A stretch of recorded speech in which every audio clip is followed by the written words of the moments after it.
Welcome back. You're now watching the political segment on The Weekend Show. Politics is meant to be for the people, by the people. But what happens when politics becomes strictly about interests or about party hierarchy? What happens when the people we elect get into power and put their own interests first? Should the people be given a chance to choose for themselves who they want to lead us, or should we constantly select who we want? These are the issues and these are the questions. We're about to have the 10th assembly in the National Assembly.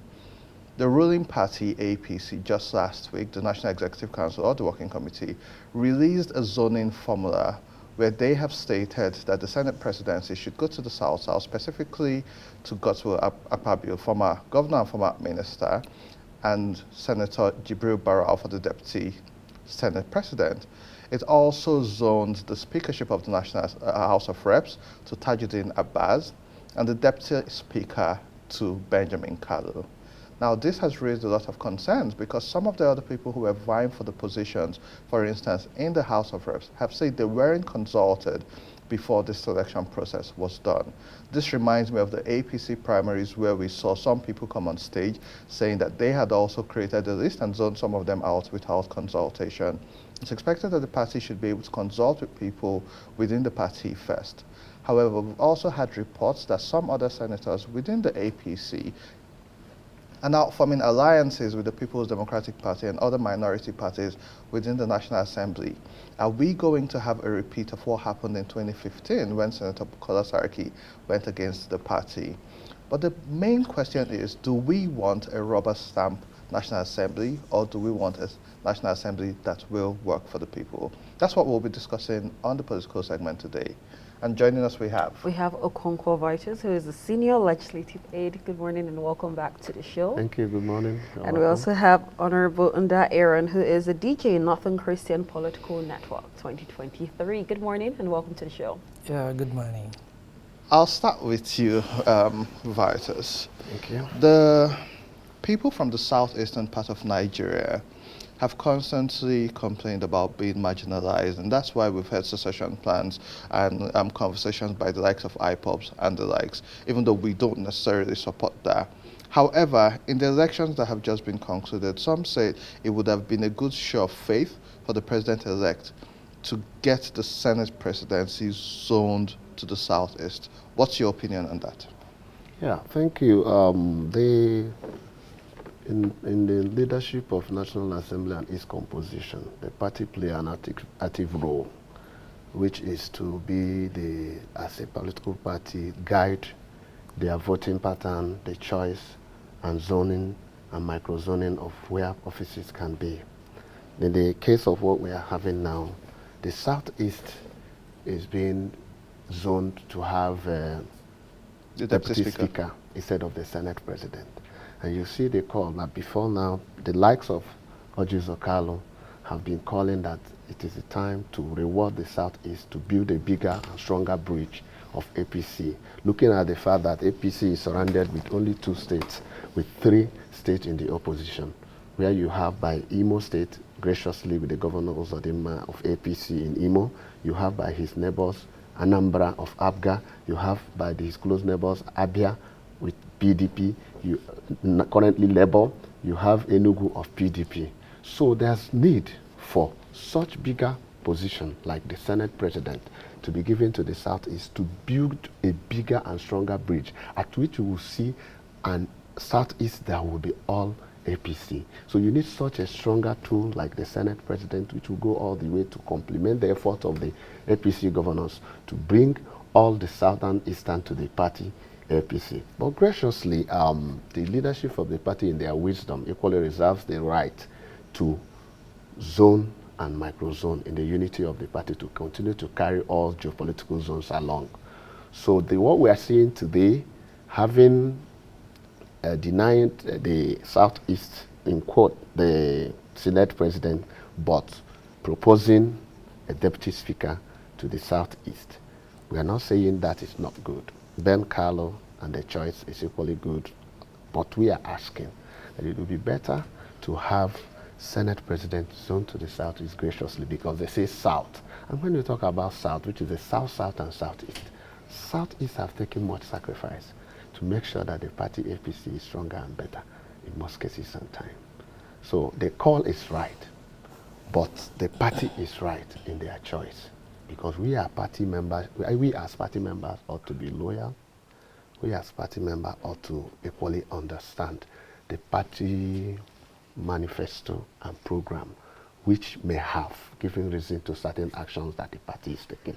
So I am not against the choice of the party for a South-South in the person of Abiodun, the uncommon representative, a man who has probably done well in his time as a governor, a man who has done well in his time as a senator, a man who has done well in his time as a minister, a man who is equally elected as a rebuttable senator in the National Assembly. So the party reserves the right to take certain decisions in the corporate interest of the country, in the corporate interest of Nigeria. But we in the Southeast would wish better that the party, national party, and the president-elect should consider such a position towards Southeast, building them stronger and creating a bridge that can now move all Southeast to be APC, which is our dream. Interesting one. Okonkwo. Honorable Onda, could you share your thoughts on this zoning topic, which is significant in Nigerian politics, particularly in determining the leadership of the National Assembly? Because some people argue that this zoning issue that we keep talking about when it comes to Nigerian politics promotes mediocrity. Well, thank you very much. The first foundation we need to build on is looking at the position generally. You see, people do not really have the understanding. They only came out and understand that a position has been zoned to a particular zone, maybe this geopolitical zone.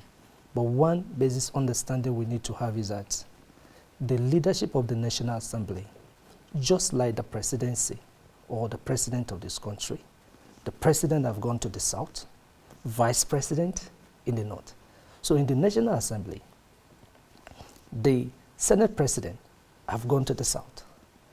Then the speaker in the north. You can look at that regional sharing. Then the deputy of the Senate have to come to the north. Then the deputy of the speaker have to go to the south. So it has been zoned between the north and south. Then in the wisdom of the leadership of the party, okay, fine, how do we get it down? They look further. Okay, the president is already in the south west. Okay, the Senate president, in their wisdom, they got to the south-south. Then come down to the north. The speaker, fine. The northeast already having the vice president, which is number 2. So the speaker have to go to the northwest. Then, in their wisdom, where would the deputy go to of the speaker? Southeast. Then the deputy of the Senate president, northwest. So if you look at this thing, the leadership of the party have really tried to mid-road the way and the pattern that our 10th National Assembly leadership will follow. Although, when you look at it further, there are individuals that have interests, and the zoning seems not to accommodate their interests. But if we look at it from the larger perspective, the leadership of the party have done a lot of justice. So at the very moment, there is no targeting one particular zone or the other. And when you look at other zones, like in the North Central, we already have the national chairman of the party. So, and these are the driver of the political party in government. Honorable, Honorable, are you saying that you support zoning? Of course. Whether or not these candidates are competent? No, number one, I just give you the background of the zoning. Now, when you look at the candidates, these candidates are people that are public knowledge. We have known them over time. Like Okonkwo said, we have known Akpabio. He has that competency, and he also has the ranking status that back him. And when you look at Barrow, from the Northwest and Kano in particular, of course, he's the only APC candidate that won re-election for his Senate. So it means he must have done very well for his people, and again, for senators across the nation, and especially from his zone and in the North, to rally around him to be the Senate, to be the Deputy Senate President. Of course, in the first place, they wanted him to be the Senate President. But looking at the wisdom of the leadership of the party and to ensure justice, fairness, and equitable distribution of power, sharing of power, so they rally around him and say, okay, fine, we don't want to ambush the party, we don't want to show that we are disloyal, so, but regardless, we want you to represent us at the capacity of Deputy Senate President. So he is competent, he is sound, he is grassroots. So, and when you look at these people from their background, they are people who love this nation because of their past leadership. And from all the dissenting voice you'll be hearing, nobody have said something contrary to their person. So, and gradually we are driving the process. And how we just want the leadership of the party to do is not to review what they have done. They have done excellently well. What we just want them to do is to look further, because there are other positions that are still available, like the House leadership, like the chief whip, so, which is like about 4, even their deputy. So that could also further allocated to area like, okay, presently at the moment we can talk about, Southwest, they have not gotten any principal position. Then you look at, okay, North Central, they have not gotten any principal position. Then you look at Northeast, they have not gotten principal position in the National Assembly, despite the party composition of leadership have accommodated them. So all we need to do, let them look down, the House leadership, the chief whip, the deputy chief whip, then let this one come up. By the time this come up, of course, others will be accommodated. Honorable, and I think we should be quite honest to ourselves and Nigerians. The APC, yes, the national chairman is from the North Central, Yeah. but that is not a principal position in the leadership. When you see the hierarchy of authority in the country, you have the president, vice president, you have the Senate president and deputy Senate president, you have the speaker and deputy speaker. Now, in this 6th position, why does the Northwest have 2 positions, which is the deputy Senate president and the speaker? What happens to the North Central? Because talking about competence, you have Idris Wase, who is the deputy speaker at the moment, who has been in the House since 2007. You have even the likes of Honorable Dogwa, who not necessarily from the North Central, but you have Yusuf Gagdi as well, who was interested in running for this. Now, members of your party have come out to say, and the G7 representatives who met with Adamu Adamu just last week stated that they weren't consulted before this decision was taken. So I'm not even debating the competence, but why does the Northwest have 2 seats, whereas the North Central is left out of it? And why weren't they just left to make the decision within themselves? Isn't this imposition? Well, number one, politics is all about decision making. So, and driving the process, a step need to be taken and a process need to be initiated. The party leadership have initiated this process. And when you look at the Northwest, you look at the numbers of the representatives they have in the National Assembly, and try not to, in order not to allow the repeat of 2015, the area will have the strongest side in terms of decision making, or in terms of decision making, you must fine-tune a way to accommodate them. And if you look at it, sorry sir, if you look at it, you talk about the leadership. In the North Central, at the 4th Republic, the North Central have had the leadership of the National Assembly much more than any geopolitical zone. We have had Senator David Mark, who was there for 8 years. We have had Saraki, was there for 4 years. You understand? So no any geopolitical zone have really have a stay at the national leadership as such. And two, the issue of national leadership of the assembly is not just about the Senate president, the speaker, the deputy speaker, or the deputy Senate president. They also have other leadership positions, like leader of the house, like chief whip. So these are positions that we are appealing to the leadership of the party to quickly look into that, so that this good job that they have done presently now, people will not have some political misgiving and interpretations or colorizations about it. So yes, they not have competent people, but you know, the leadership of the party at the very moment, not even the president-elect that take this decision, is the leadership of the party in consultations with the president-elect. So that's to tell you that the position of the chairman of the party is very strategic, is very powerful.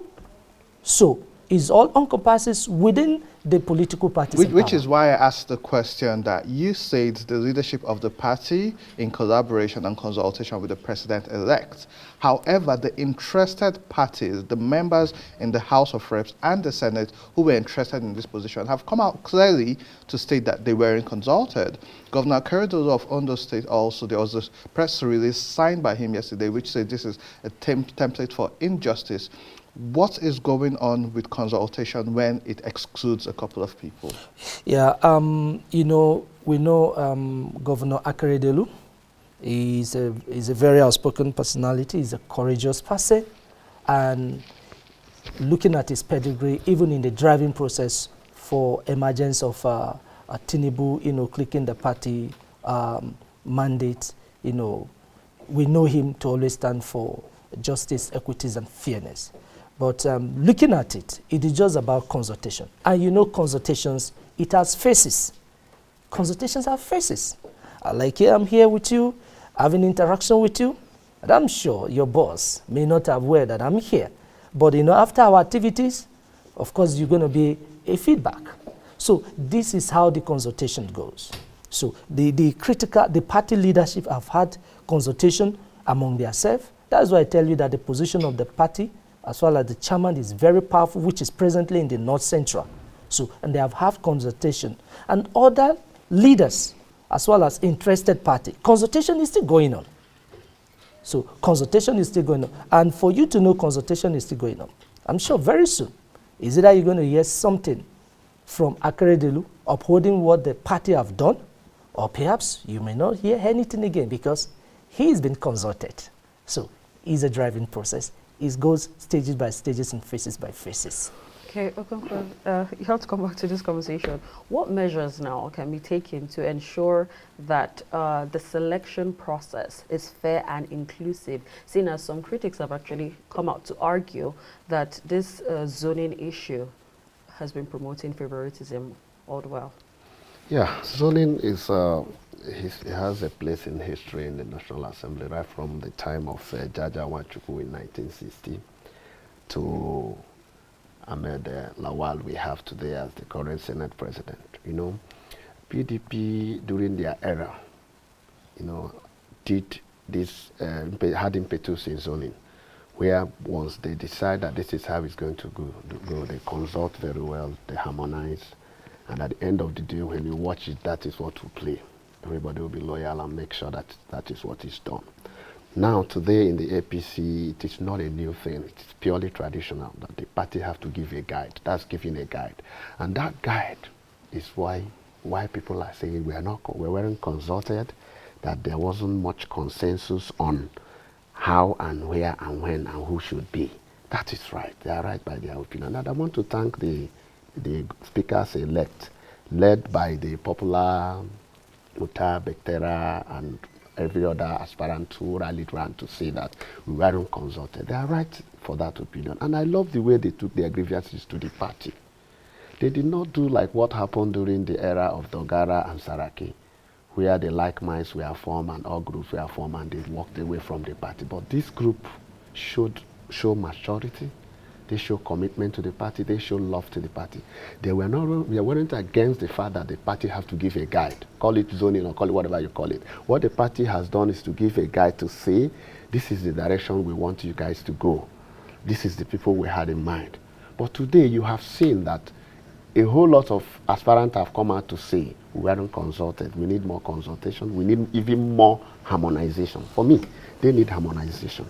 The choice of those leaders of the party, if it does not enjoy the popularity and the support of majority, looking at the composition of National Assembly, 10th National Assembly, something needs to be done. Once something is being under harmonization and consultation, changes can be made. It is not cast on the mud.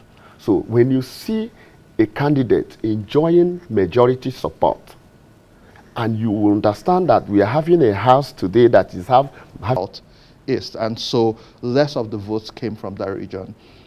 Isn't it better to, and you have said this, to include the people from that region by giving them good positions, not just because there are several levels. There's minister of state. There are certain things that are tokens. And so shouldn't the interest of the nation now be put at fore as opposed to just the party? I'll let you answer that, and then you can also have feedback on that. Yes, the interest of the nation is paramount. The composition of leadership and power of this nation, the executive, the judiciary, and the legislature. Coming to the National Assembly, when you talk about the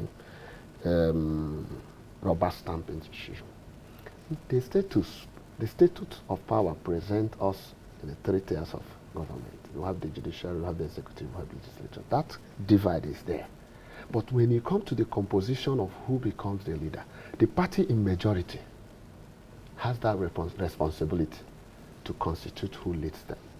So you cannot isolate the actions and inactions of that party in majority for the choice of their member who becomes the leader who leads in that each house. So ordinarily, when you are in minority or when you're seeing it outside the box, outside the field, you think that it is rubber stamping. Mind you, these men are men with standing qualities. These men are men that understand that you in the parliament stand in a different block to make decisions that will build the nation strong, that will make Nigeria succeed. Once the executive presents a bill that is not to the interest of Nigerians, you in the legislature as a parliament would look at the pros and cons of that bill in the interest of the people, counter, support, or reject. So there is no rubber stamping in the choice of making who leads. As long as it is the responsibility of the party in majority to choose within and among themselves, lobbying the other minority parties to vote and elect their leaders. So when we talk about it, it is purely the jungle balance. That is why you are seeing what is happening. Everybody is working hard to see how their own interests, zonal interests, regional interests, religious interests can be expressed. But generally, we want a nation that we equally consider that there are certain things that unite us and make us strong as a nation. That zone, that zones, that tribes, that ethnicity, those things are what makes us colorful and good. So when we make these choices, we consider them. It is not being biased. It is not removing qualification as against choice of who becomes. But we consider the fact that Southeast cannot be left alone without a position. Then we pick one of the best from the Southeast to represent. We pick one of the best from the South-South to represent. That is what has given room to all those being mentioned. But if anybody is mentioned to be presented by the party, and do you observe that many are angling for wider consultation, wider presentation of other people on the table, and see who is our best among equals, the party reserve the right to go back to the drawing board, look at those choices they have made, and where amendment can be made, it should be quickly done. Let's bring Honorable Indah in. I see you smiling. Yeah, thank you very much. You know, there's one thing I want to say. The coming administration of President-elect soon to be president in full is coming with something that one could see as a kind of, I don't know how to put it, but something that represents the yearning of Nigerians. If you look at the president, he is a Yoruba man. His vice president is from the north. He's a Kanuri man. You know, if you try to look back, there was this kind of a cry by minority ethnic groups, by Willick's Minority Committee, you know, which is supposed to be part of the constitution. And when they look at the agitation at the time of independence, you know, it was very genuine. So you look, because Nigeria over the time, it's been characterized like Hausa, Fulani, Igbo, Yoruba. So, but you look at the president-elect, this is a Yoruba man. You look at the vice president, he's a Kanuri man. Represent we, especially we, the minority northern people, you understand. Then when you go further to the south, the Senate president is also a minority from the south. I think he's ZBB or something, and you understand. So you can see the uniqueness that the coming administration is also trying to bring on board. So you talk about some people come out and say, no, APC is trying to kind of marginalize the Southeast or maybe have some certain notion towards it. Let me clear the hair.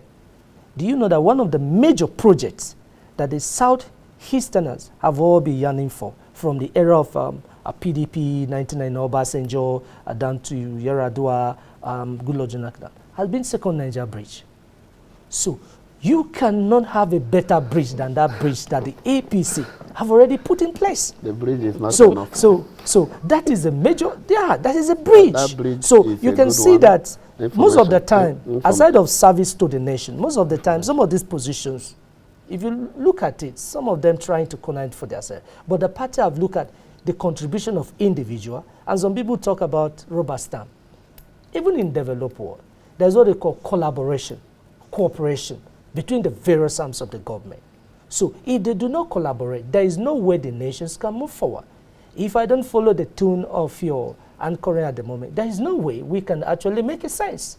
So, and the decision the party have taken is a very good one, so that people will not begin to promote their personal ambition and trying to do that. You must contribute to the nation, contribute to your party. So, and they look at these people before taking this decision. They are popular amongst their colleagues, elected or elect, and they look at it. These guys can offer something good to the nation.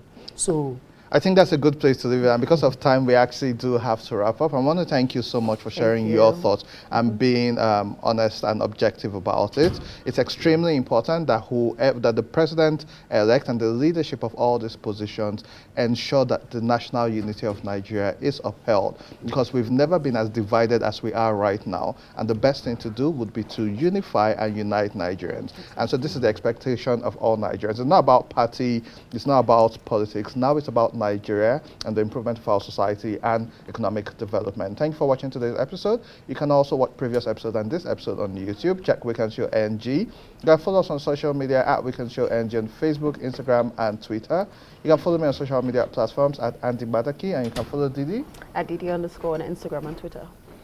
That's all we can have for you. We have for you today. But wrapping up, we have our guest artist signing us out with more beautiful music. Do have a blessed weekend.